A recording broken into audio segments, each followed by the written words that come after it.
Hello friends, welcome to NC entry. तो आइए video start करते हैं, लेकिन दोस्तों उससे पहले हमारे चैनल को सब्सक्राइब कर लीजिए। अगर ये वीडियो आप फेसबुक पे देख रहे हैं तो फेसबुक पेज को लाइक कीजिए और हमें इंस्टाग्राम पे फॉलो कीजिए। राधे राधे, जय श्री कृष्णा। थैंक यू दोस्तों। Hello friends, welcome to NC entry. तो आज मैं आप सबको एक बहुत ही अच्छी कथा सुनाने जा रही हूँ।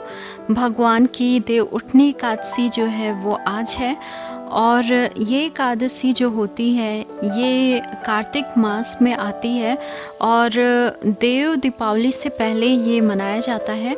और इस बार ये आज के दिन यानी कि 25 नवंबर को आज पड़ी हुई है। और इस दिन हिंदू धर्म में भगवान विष्णु जी जो है उनके लिए व्रत रखा जाता है, क्योंकि वो 4 महीने के लिए निद्रा के बाद जागते हैं और उससे देव उठनी एकादशी कहा जाता है, क्योंकि देव जाग जाते हैं। और साथ ही साथ इस दिन भगवान विष्णु के है शालिग्राम यानी कि जो पत्थर का स्वरूप होता है उनका, उससे तुलसी जी का विवाह भी किया जाता है। देव उठनी जो एकादशी होती है वो भगवान विष्णु के भक्त जो है उस दिन ब्रह्म मुहूर्त में उठ जाते हैं, स्नान आदि करते हैं, सूर्य को अर्घ देते हैं और व्रत का संकल्प लेते हैं। विष्णु जी को पूजा में बेलपत्र, शमी पत्र और तुलसी चढ़ाया जाता है। वहीं कुछ भक्त देव उठनी एकादशी की रात सोते नहीं, बल्कि देवों को उठाने के लिए रात भर भजन कीर्तन करते रहते हैं। अब हम लोग बात करेंगे कि भगवान विष्णु 4 महीने के लिए क्यों सोते हैं। तो पौराणिक कथाओं के अनुसार भगवान विष्णु असुरों का नाश करने के बाद सभी भक्तों पर कृपा बरसाने के लिए वर्षों सो जाते थे। तो कभी अचानक ही वो लाखों वर्ष के लिए सो जाया करते थे। तो विष्णु जी की इस असमय निद्रा की वजह से माता लक्ष्मी विश्राम नहीं कर पाती थी। इसलिए माता लक्ष्मी ने एक बार विष्णु जी से कहा, हे नाथ, आप समय से नींद नहीं ले पाते और दिन रात जागते हैं और फिर कभी अचानक से लाखों वर्ष तक सोए रह जाते हैं। आप नियम से प्रति वर्ष निद्रा लिया करें, ऐसा करके मुझे भी विश्राम मिल जाएगा और इस तरह सब पे आप कल्याण भी कर पाएंगे। इस बात को सुन विष्णु जी ने मुस्कुराते हुए कहा, हे देवी, आपने ठीक ही कहा। मेरे जागने से आप ही नहीं बल्कि सभी देवी देवताओं को भी कष्ट हो जाता है। मेरी सेवा करने के कारण आपको भी आराम नहीं मिल पाता, इसलिए अब से मैं प्रतिवर्ष नियम से 4 माह की निद्रा लूंगा। ऐसे आपको भी सभी देवगणों को भी विश्राम मिल जाएगा और विश्राम का अवसर मिल जाएगा। इस कथा के अनुसार आषाढ़ शुक्ल पक्ष की देवशयनी एकादशी के दिन भगवान विष्णु 4 महीने के लिए सो जाते हैं और कार्तिक मास की देव उठनी एकादशी के दिन जागते हैं। देव उठनी एकादशी के बाद सभी शुभ कार्यों की शुरुआत हो जाती है। हिंदू धर्म में इसी दिन के बाद शादियां और जो भी शुभ कार्य होता है वो शुरू हो जाते हैं। अब हम लोग सुनेंगे देव उठनी का महत्व और तुलसी विवाह का भी महत्व। तो धार्मिक मान्यताओं के अनुसार कार्तिक मास में देव उठ जाते हैं। ऐसे में इस दौरान मंगल कार्य आरंभ हो जाता है। शुभ विवाह मुहूर्त व अन्य धार्मिक अनुष्ठान के लिए भगवान की पूजा भी की जाती है, क्योंकि भगवान विष्णु जब जागते हैं तो ही हर कार्य को शुभता से पूर्ण किया जा सकता है। इस दौरान तुलसी माता का विवाह भी होता है और इस परंपरा को देव उठनी एकादशी के दिन ही निभाया जाता है। और आषाढ़ यानी कि साढ़ के शुक्ल पक्ष की दिव्य देवशयनी एकादशी, जो कि आषाढ़ एकादशी भी मानी जाती है, उस समय भगवान शयन काल के लिए जाते हैं और उस दौरान भगवान निद्रा में, गहन निद्रा में 4 महीने के लिए चले जाते हैं और देव उठनी एकादशी को वो उठ जाते हैं। जो धार्मिक कार्य और क्रियाकलाप जो है वो सब स्टार्ट हो जाता है। और ऐसी मान्यता है कि इस दिन एकादशी का व्रत रखने वाले श्रद्धालुओं को सारे कष्ट जो होते हैं उनके वो मिट जाते हैं और उन्हें मोक्ष की प्राप्ति हो जाती है। इस दिन अगर निर्जला एकादशी या फलहार का व्रत किया जाए तो उनके जो लोग फलाहार नहीं रख सकते हैं वो लोग लहसुन, प्याज, मांस, मदिरा का सेवन ना करें। और देव उठनी एकादशी का व्रत के साथ साथ इस दिन शालिग्राम का भी पूजा होता है, जो कि विष्णु जी का जो पाषाण रूप है, और माता तुलसी का विवाह कराया जाता है, संपन्न होता है। तो व्रत के दौरान भगवान विष्णु और माता तुलसी को अपने इष्ट देव की भी पूजा करनी चाहिए। साथ ही में ओम नमो भगवते वासुदेवाय जो है इस मंत्र का जाप करना चाहिए 108 बार या फिर 11 माला आप कर सकते हैं। और कहा जाता है कि तुलसी माता जो होती हैं वो अकाल मृत्यु से बचाती हैं। और एकादशी जो देवउठनी एकादशी होती है उसमें पितृदोष का भी निवारण हो जाता है। और जो जिनकी कुंडली में चंद्रमा जो है वो कमज़ोर होता है, तो जनरली जिनका चंद्रमा कमज़ोर होता है वो लोग को सर्दी, खांसी, कफ इन सब की समस्या रहती है। तो उन लोगों को इस दिन ज़रूर ही फलाहार करना चाहिए या फिर निर्जला व्रत करना चाहिए, वो अति उत्तम होगा। तो ऐसा करने से क्या होता है कि मानसिक तनाव जो होता है उन लोगों का वो नहीं रहता है, और घर में सुख शांति का निवास रहता है, और चंद्रदेव की भी कृपा मिल जाती है। तो व्रत के दौरान देव उठनी एकादशी की कथा सुनना भी बहुत अच्छा माना जाता है। तो मैं आगे आपको ज़रूर सुनाऊंगी कथा। तो इससे पुण्य की प्राप्ति भी मिलती है। और ऐसी मान्यता है कि देवोत्थान एकादशी जो होता है वो व्रत करने से 1000 अश्वमेध यज्ञ का भी फल मिलता है, और 100 राजसूय यज्ञ करने के बराबर की प्राप्ति आपको हो जाती है। लेकिन दोस्तों मैं आप सबको बता दूं कि अगर आप किसी भी कार्य को या फिर किसी भी पूजा पाठ को आप उसके फल की चिंता करके, यानी कि आपको ये लगे कि आप इस व्रत को कर रहे हैं तो आपको ये फल मिलेगा, इतना सारा आपके साथ अच्छा होगा, ये जान के आप कोई कार्य करते हैं तो उसमें आपको प्रगति नहीं मिलती है। अगर आप बिना कुछ सोचे पूजा पाठ करते हैं तो ही उसका सच्चा फल आपको मिलता है। अगर आप हमेशा से यही सोचिएगा कि ये फल मैं ये काम कर रहा हूँ तो मुझे ये फल मिल ही जाएगा, मैं ये व्रत कर रहा हूँ ताकि मुझे पुण्य की प्राप्ति हो, तो ऐसा नहीं होता। वो उससे आपका जितना फल मिलना चाहिए उससे आधा से भी कम हो जाता है। और साथ ही में दोस्तों मैं आपको ये भी बता दूं कि पितरों के लिए उपवास भी करना चाहिए, क्योंकि जो पितृ जो होते हैं, कोई पितृ भूत प्रेत योनि में चले जाते हैं, तो कोई प्रेत योनि में ही रह जाते हैं, कोई धरती पे ही भटकते रह जाते हैं, तो कोई पितृ जो होते हैं वो उच्च योनि में चले जाते हैं। तो बहुत सारे जो पितृ धरती पे ही भटकते रह जाते हैं या फिर प्रेत योनि में रहते हैं, उनके लिए भी ये व्रत किया जाता है ताकि उन लोगों को भी मुक्ति मिल सके। अगर वो पतित योनि में है या फिर नर्क की यातना सह रहे हैं तो उनको नर्क की यातना से मुक्ति मिल जाती है। तो इस तरह से दोस्तों आप सबको इस व्रत को जरूर करना चाहिए, और कभी भी फल की इच्छा मत करें। भगवान कृष्ण ने कहा है तो उनकी बात तो हमें माननी ही चाहिए। तो इस दिन बहुत सारे दुखों से भी छुटकारा मिल जाता है, और इस दिन व्रत रखने से भाग्योदय भी होता है। और ऐसे में विधि पूर्वक देवउठनी या प्रबोधनी एकादशी का व्रत करना चाहिए। जो इस व्रत को करता है वो संकटों से भी नहीं घिर पाता, बल्कि धन, स्मृति और वैभव जो होती है वो उसके कदमों को चूमती है।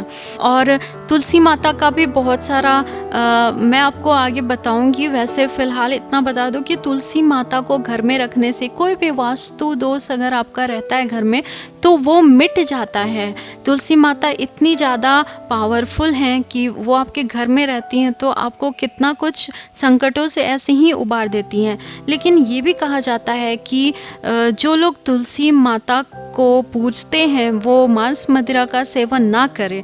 अगर वो करते हैं तो उनके लिए वर्जित है, क्योंकि भगवान कृष्ण जो हैं वो उनका जो भी भक्त होता है उन्हें मांस मदिरा का सेवन नहीं करना चाहिए। अगर आप करते हैं तो उनकी भक्ति से भी आप दूर हो जाते हैं। और ये भी कहा जाता है कि तुलसी के पत्ते को अगर आप तोड़ते हैं तो वो सुबह के समय ही तोड़ना चाहिए, और एकादशी और द्वादशी के दिन आपको नहीं तोड़ना चाहिए, और संडे को आपको वो और ट्यूसडे को नहीं तोड़ना चाहिए। तो ये सब चीज़ें ध्यान रखनी चाहिए कि हमें तुलसी का केयर कैसे करना है, क्योंकि तुलसी माता जो होती है वो भगवान को अति प्रिय है और भगवान विष्णु का एक तरह से आप समझे तो वो अवतार भी कहलाते हैं। तुलसी माता जो है वो लक्ष्मी का स्वरूप भी है और चंद्र ग्रहण के दौरान भी तुलसी माता को नहीं तोड़ना चाहिए। अगर चंद्र ग्रहण हो रहा है और उस दिन शुक्रवार का दिन पड़ गया है तो भी तुलसी जी को नहीं तोड़ना चाहिए। और बहुत सारा इसमें नियम होता है, मैं किसी दिन अलग से एक वीडियो ही बना दूंगी इस पे। मन अगर आपका शुद्ध रहे तो बहुत सारी चीजें अच्छी हो जाती हैं, वैसा उतना कुछ नहीं है लेकिन फिर भी आपके लिए मैं शेयर कर दूंगी। अब हम लोग पौराणिक कथा सुनते हैं। राजधर्म युधिष्ठिर जो थे उनका संवाद है भगवान कृष्ण से। तो वो पूछते हैं कि हे भगवान, आपने तो मुझे बहुत सारी कथा सुनाई, अब आप जो देव उठनी एकादशी है उसका भी महात्म्य मुझे बताइए। उसे कैसे करते हैं, उसकी क्या फल की प्राप्ति होती है, उसका विधान क्या है, ये सब आप बताइए। तो भगवान कृष्ण बोले, कार्तिक माह के शुक्ल पक्ष में तुलसी विवाह के दिन आने वाले इस एकादशी को विष्णु प्रबोधिनी एकादशी, देव प्रबोधिनी एकादशी, देवोत्थान, देव उत्थव एकादशी, देव उठनी एकादशी, देवोत्थान, कार्तिक शुक्ल एकादशी तथा प्रबोधिनी एकादशी भी कहा जाता है। यह बड़े बड़े पापों का नाश करने वाली एकादशी है। इसका महात्म्य मैं तुमको कहता हूँ, ध्यान पूर्वक सुनो। अब आती है देवउठनी की व्रत कथा। एक राजा के राज्य में सभी लोग एकादशी का व्रत करते थे। प्रजा तथा नौकर चाकरों से लेकर पशुओं तक को एकादशी के दिन अन्न नहीं दिया जाता। एक दिन किसी दूसरे राज्य का एक व्यक्ति राजा के पास आकर बोला, महाराज कृपा करके मुझे नौकरी पे रख लीजिए। तब राजा ने उसके सामने एक शर्त रखी कि ठीक है रख लेते हैं, किंतु रोज तो तुम्हें खाने को सब कुछ मिलेगा, परंतु एकादशी के दिन तुम्हें अन्न नहीं मिलेगा। उस व्यक्ति ने उस समय तो हाँ कर ली, पर एकादशी के दिन जब उससे फलहार सामान दिया गया तो वो राजा के सामने जाकर गिड़गिड़ाने लगा, महाराज इसमें मेरा पेट नहीं भरेगा, मैं भूखा ही मर जाऊंगा, मुझे अन्न दे दो। राजा ने उसे अपना शर्त याद दिलाया, पर वह अन्न छोड़ने को तैयार ही नहीं हुआ। तब राजा ने उसे आटा, दाल, चावल आदि दिए। वह नित्य की तरह नदी पर पहुंचा और स्नान कर भोजन पकाने लगा।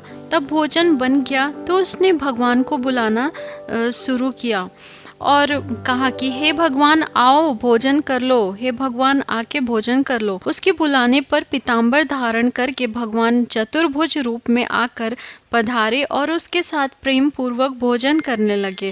भोजन आदि करके भगवान अंतर्ध्यान हो गए तथा वह अपने काम पर चला गया। 15 दिन बाद अगली एकादशी को वह राजा से कहने लगा कि महाराज मुझे दोगुना सामान दीजिए। उस दिन तो मैं भूखा ही रह गया। राजा ने कारण पूछा तो उसने बताया कि हमारे साथ भगवान भी खाते हैं, इसलिए हम दोनों के लिए यह सामान पूरा नहीं होता। यह सुनकर राजा को बड़ा ही आश्चर्य हुआ। वो बोले, मैं नहीं मान सकता कि भगवान तुम्हारे साथ खाते हैं। मैं तो इतना व्रत रखता हूँ, पूजा पाठ करता हूँ और भगवान ने मुझे कभी दर्शन नहीं दिया। राजा की बात सुनकर वह बोला, महाराज यदि विश्वास न हो तो साथ चलकर देख लीजिए। राजा एक पेड़ के पीछे छिपकर बैठ गए। उस व्यक्ति ने भोजन बनाया तथा भगवान को शाम तक पुकारता ही रह गया, परंतु भगवान न आए। अंत में उसने कहा, हे भगवान यदि आप नहीं आएंगे तो मैं नदी में कूदकर प्राण को त्याग दूंगा। लेकिन भगवान फिर भी नहीं आए। तब वह प्राण त्यागने के उद्देश्य से नदी की तरफ बढ़ा। प्राण त्यागने का उसका दृढ़ इरादा देखकर शीघ्र ही भगवान प्रकट होकर उसे रोक लिए और साथ बैठकर भोजन करने लगे।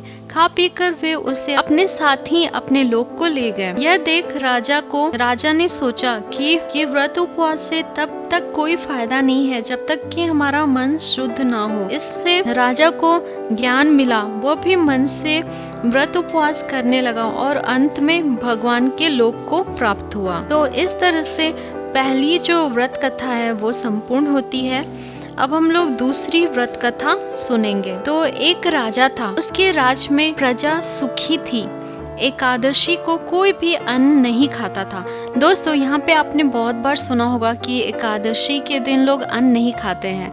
उसकी भी एक कथा है कि क्या हुआ था कि उस दिन कहा जाता है कि एक जो भी अन्न वाला जो भी पदार्थ होता है, जिसमें जो भी अन्न होता है, उसमें पाप उस दिन भगवान ने पाप को वहाँ पे विराजित होने का वरदान दिया था।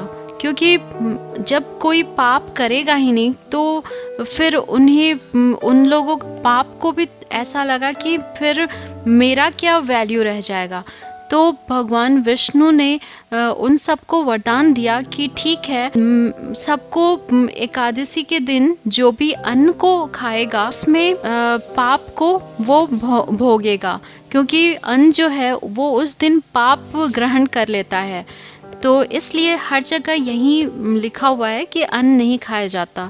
तो ये कहानी मैं कभी आपको और बताऊंगी। फिलहाल छोटा सा मैंने बस ये बता दिया कि उस दिन अन्न में भगवान विष्णु के मर्जी से जितने भी पाप थे वो सारे अन्न में प्रविष्ट हो गए थे। तो लोग अगर अन्न खाते हैं तो वो पाप को खाते हैं। तो अब हम लोग दूसरी कथा सुनेंगे। एक राजा था, उसके राज्य में प्रजा सुखी थी। एकादशी को कोई भी अन्न नहीं बेचता था, सभी फलहार करते थे। एक बार भगवान ने राजा की परीक्षा लेने के लिए भगवान ने एक सुंदर स्त्री का रूप धारण कर लिया तथा सड़क पर बैठकर वो राजा का इंतजार करने लगे। तभी राजा उधर से निकले और सुंदर मोहक स्त्री को देखकर उस पे मोहित हो गए। उन्होंने पूछा, हे सुंदरी, तुम कौन हो और इस तरह यहाँ क्यों बैठी हुई हो? तब सुंदर स्त्री ने जो भगवान खुद थे, उन्होंने कहा कि मैं निराश्रित हूँ, नगर में मेरा कोई जाना पहचाना नहीं है, इससे सहायता किससे मांगू मुझे नहीं समझ में आ रहा है। राजा उसके रूप में मोहित हो गए थे। वह बोले, तुम मेरे महल में चलकर रहो। तो उन्होंने कहा कि मैं तुम्हारे महल में कैसे रह सकती हूँ? तो राजा ने कहा कि तुम मुझसे विवाह कर लो, फिर मेरे महल में चलकर तो तुम रह सकती हो, रानी बन के रह सकती हो। सुंदरी बोली, मैं तुम्हारी बात मानूंगी, पर तुम्हारे राज्य का अधिकार मुझे सौंपना होगा। अगर तुम अपने राज्य का अधिकार मुझे सौंप दोगे और राज्य पर मेरा पूर्ण अधिकार कर दोगे, तो जो भी बनाऊंगी और मैं जो भी खाना बनाऊं वो तुम खाओगे, तो फिर मैं तुम्हारे राज्य में चलना स्वीकार करती हूँ। राजा उसके रूप में इतने मोहित थे कि उन्होंने सारी शर्तें स्वीकार कर ली। अगले दिन एकादशी थी। रानी ने हुक्म दिया कि बाजारों में अन्य दिनों की तरह ही अन्न बेचे जाएंगे, मांस और मछली आदि, और उसने घर में मांस और मछली आदि पकवाए तथा परोस कर राजा को खाने के लिए कहा। यह देखकर राजा बोले, हे रानी, आज एकादशी है, मैं तो केवल फलहार ही करूँगा। तब रानी ने शर्त की यह बात याद दिलाई कि आपने तो कहा था कि आप मेरा बनाया सब कुछ खाएंगे, फिर आज कैसे मना कर रहे हैं? तो यह खाना आपको खाना ही होगा, नहीं तो मैं बड़े राजकुमार का सिर काट दूंगी। राजा ने अपनी स्थिति बड़ी रानी को कही तो बड़ी रानी बोली, महाराज, धर्म न छोड़े, बड़े राजकुमार का सिर दे दीजिए, परंतु धर्म को मत छोड़िए। इसी दौरान बड़ा राजकुमार खेल कर आ गया। माँ की आंखों में आंसू देखकर वो रोने का कारण पूछा, तो माँ ने उसे सारी वस्तु स्थिति बता दी। तब वो बोला, मैं सिर देने के लिए तैयार हूँ, पिताजी के धर्म की रक्षा के लिए मैं अपना सिर देने को तैयार हूँ। राजा दुखी मन से राजकुमार का सिर देने को तैयार हुआ तो रानी के रूप में भगवान विष्णु ने प्रकट होकर असली बात बताई। राजन, तुम इस कठिन परीक्षा में सफल हुए। भगवान ने प्रसन्न मन से राजा को वर मांगने को कहा तो राजा बोले, आपका दिया सब कुछ है हमारे पास, हमारा उद्धार कीजिए। उसी समय भगवान उन्हें और उनके राज्य पुत्र को सौंपते हुए उन्हें अपने साथ वैकुंठ धाम को ले गए। तो इस प्रकार से भगवान की दूसरी कथा भी संपूर्ण होती है। आई होप दोस्तों आपको ये वीडियो बहुत ज़्यादा इन्फॉर्मेटिव लगा हो और बहुत हेल्पफुल लगा होगा।